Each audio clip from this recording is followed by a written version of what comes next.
بسم اللہ الرحمن الرحیم نحمدہ ونصلی علی رسولہ الکریم اما بعد۔ محترم ناظرین، آج کی ویڈیو میں چند اہم قرآنی معلومات بھی آپ سے شیئر کرنی ہے، اور ایک غلطی جس میں ہر عام و خاص مبتلا ہے اس پر تنبیہ بھی کرنی ہے۔ پہلی بات تو یہ کہ اسرائیل یہ کس مشہور پیغمبر کا دوسرا نام ہے، اور دوسرا کہ اسرائیل کا معنی کیا ہے، اور تیسری بات کہ بنی اسرائیل کن کو کہا جاتا ہے اور ان کی ابتدا کہاں سے ہوئی، اور چوتھے نمبر پہ کہ بنی اسرائیل کو یہودی کس نسبت سے کہا جانے لگا۔ پانچویں اور آخری بات کہ اسرائیل پر لعنت بھیجنے کا کیا حکم ہے۔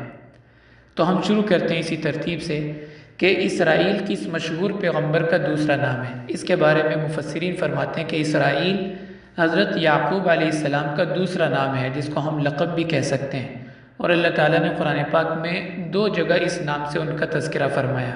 لفظ یعقوب 16 جگہ آیا ہے قرآن پاک میں، اور اسرائیل کا لفظ اللہ تعالیٰ نے ان کے لیے 2 جگہ استعمال فرمایا۔ سورہ آل عمران آیت نمبر 93 میں اللہ تعالیٰ کا ارشاد ہے، کل الطعام کان حلا لبنی اسرائیل الا ما حرم اسرائیل علی نفسی۔ یہاں اسرائیل سے مراد حضرت یعقوب علیہ السلام ہے۔ اسی طرح سورہ مریم آیت نمبر 58 کے اندر اللہ تعالیٰ کا ارشاد ہے، اولئک الذین انعم اللہ علیہم من النبیین من ذریۃ آدم وممن حملنا مع نوح ومن ذریۃ ابراہیم واسرائیل۔ تو یہاں بھی اسرائیل سے مراد حضرت یعقوب علیہ السلام ہے۔ اب حضرت یعقوب علیہ السلام کو اسرائیل کیوں کہا جاتا تھا؟ تو اس کے بارے میں مفسرین فرماتے ہیں کہ یہ عبرانی زبان کا لفظ ہے اور 2 الفاظ سے مرکب ہے۔ اسرا اس کا معنی ہوتا ہے عبد، اور ایل کا معنی ہوتا ہے اللہ۔ اس لیے آپ دیکھیں کہ فرشتوں کے ناموں میں ایل آپ کو بکثرت ملے گا، جیسے جبرائیل، اسرائیل اور میکائیل۔ تو اسرائیل اس کا معنی ہوا عبداللہ، اللہ کے نیک بندے، اللہ کے برگزیدہ بندے۔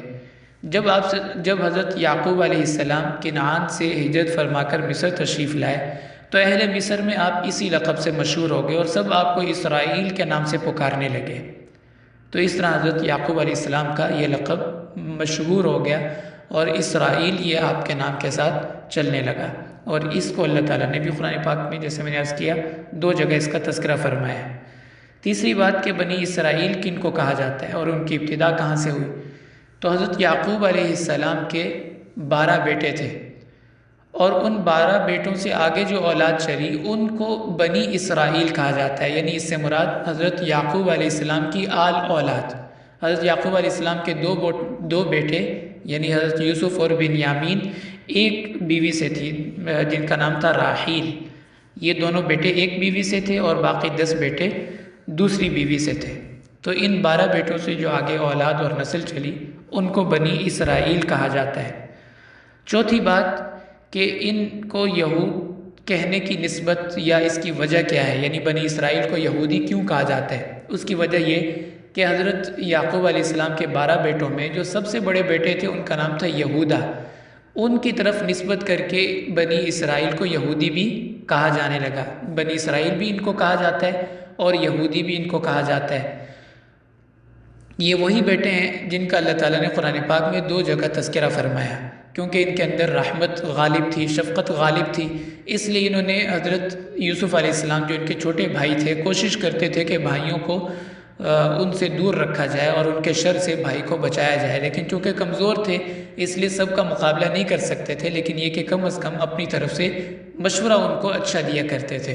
اللہ تعالیٰ کا ارشاد ہے، قال قائل منهم لا تقتلوا یوسف، کہ ان بھائیوں میں سے ایک نے کہا کہ اس کو قتل نہ کرو، اگر تم نے اس کو والد سے دور ہی کرنا ہے تو ان کو کسی ویران کنویں میں ڈال دو۔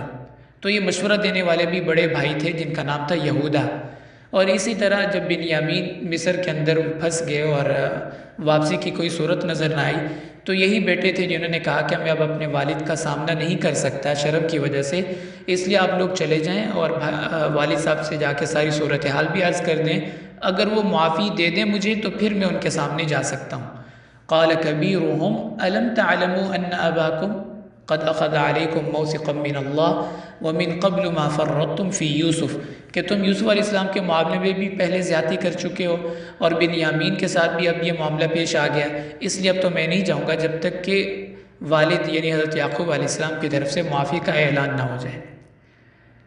اور پانچویں آخری بات کہ اسرائیل پر لعنت کرنے کا حکم کیا ہے، اس پر علامہ شوکانی رحمۃ اللہ علیہ نے فتح القدیر میں لکھا ہے کہ تمام مفسرین کا اتفاق ہے کہ اسرائیل حضرت یعقوب علیہ السلام کا نام ہے، اور یہ نام صرف تاریخی حوالہ سے ثابت نہیں ہے بلکہ قرآن پاک میں بھی اللہ تعالیٰ نے اسی نام سے ان کا تذکرہ فرمایا، اس لیے اس نام کو لے کر لعنت کرنا فرمایا اس سے احتراز کرنا چاہیے، یہ منع ہے۔ اگر یہود پر لعنت کرنی ہی ہے تو آپ صلی اللہ علیہ وسلم نے لعن اللہ الیہود والنصارى یہ الفاظ استعمال فرمائے ہیں، اس نام کے ساتھ لعنت بھیجنا جائز ہے کہ یہود پر لعنت یا یہودیوں پر لعنت، لیکن اسرائیل کا نام لے کے کہ اسرائیل پر لعنت، اس میں بے ادبی کا شائبہ ہے، اس لیے اس سے احتراز کرنا چاہیے۔ اور علامہ شوکانی رحمۃ اللہ علیہ نے جو بات فرمائی ہے اس پر شیخ صالح الفوزان عرب کے بڑے عالم ہیں، انہوں نے بھی تذکرہ فرمایا ہے۔ اللہ تعالیٰ ہمیں اپنی کتاب کا فہم نصیب فرمائے اور ہمیں اس غلطی سے محفوظ فرمائے۔ وآخر دعوانا ان الحمد للہ رب العالمین۔